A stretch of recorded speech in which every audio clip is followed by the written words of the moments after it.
Assalamualaikum warahmatullahi wabarakatuh. Perkenalkan, nama saya Galih Saputra, salah satu mahasiswa Universitas Teknokrat Indonesia dengan nomor NPM 2331120. Kali ini saya akan menjelaskan mengenai materi mengelola bisnis dalam lingkungan bisnis global. Pengertian lingkungan bisnis dan global. Lingkungan bisnis global mengacu pada seluruh faktor internal dan eksternal yang mempengaruhi operasi dan keberlanjutan perusahaan di tingkat global. Ini mencakup dinamika ekonomi, kebijakan pemerintah, aspek budaya, teknologi, serta persaingan dan peluang yang bersifat internasional. Lingkungan bisnis global sangat dinamis dan terus berubah seiring dengan pergeseran tren global, perubahan politik, dan perkembangan teknologi. Perusahaan yang beroperasi dalam lingkungan bisnis global perlu memahami kompleksitas ini dan mengadaptasi strategi bisnis mereka agar dapat bersaing secara efektif di pasar internasional. Selanjutnya, faktor globalisasi. Di faktor globalisasi ada dua hal, yaitu globalisasi ekonomi. Proses integrasi ekonomi di seluruh dunia, yang melibatkan pergerakan barang, jasa, dan modal secara lintas batas. Membuka peluang baru bagi perusahaan untuk beroperasi di pasar internasional, meningkatkan aksesibilitas dan pertukaran sumber daya. Teknologi dan komunikasi.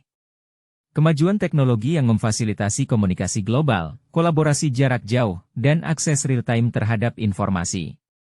Memungkinkan perusahaan untuk terhubung dengan pelanggan, mitra, dan karyawan di seluruh dunia, mengurangi hambatan geografis, dan mempercepat proses bisnis. Selanjutnya, strategi bisnis global. Dalam strategi bisnis kita memerlukan ekspansi internasional. Perluasan operasi ke pasar luar negeri dengan memasuki pasar baru. Memerlukan analisis pasar, penyesuaian produk, dan pemahaman mendalam terhadap kebijakan perdagangan. Aliansi strategis. Kerjasama dengan entitas atau perusahaan asing untuk keuntungan bersama. Melibatkan kemitraan yang saling melengkapi, berbagi visi, dan tujuan yang sama untuk pertumbuhan. Adaptasi produk dan pemasaran. Menyesuaikan produk dan strategi pemasaran dengan preferensi lokal.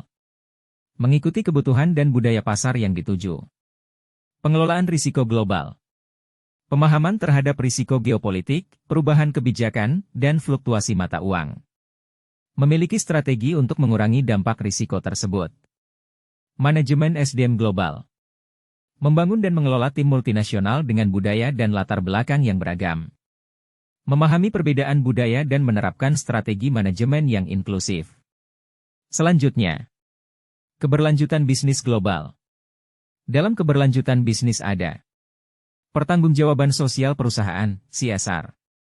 Ini mencakup integrasi nilai-nilai sosial dan lingkungan ke dalam operasi global. Tujuannya adalah membangun reputasi perusahaan yang peduli dan berkelanjutan di pasar global. Manajemen risiko. Melibatkan strategi untuk menghadapi risiko-risiko global seperti fluktuasi mata uang, perubahan kebijakan, atau ketegangan geopolitik. Fokusnya adalah mengurangi dampak negatif risiko-risiko tersebut pada operasi dan kelangsungan bisnis. Terakhir, kesimpulan. Kita dapat menyimpulkan bahwa mengelola bisnis dalam lingkungan bisnis global membutuhkan pemahaman yang mendalam terhadap dinamika pasar internasional. Integrasi strategi ekspansi, kemitraan yang efektif, adaptasi produk, manajemen risiko, serta pertanggungjawaban sosial perusahaan, CSR, menjadi kunci dalam menghadapi tantangan dan peluang di pasar global. Keberhasilan dalam konteks ini tidak hanya bergantung pada ketangguhan bisnis, tetapi juga pada kemampuan untuk beradaptasi, menjaga reputasi yang bertanggung jawab, dan mengelola risiko dengan bijaksana. Dengan kesadaran mendalam terhadap lingkungan bisnis global, perusahaan dapat membangun fondasi yang kuat untuk pertumbuhan berkelanjutan di panggung internasional.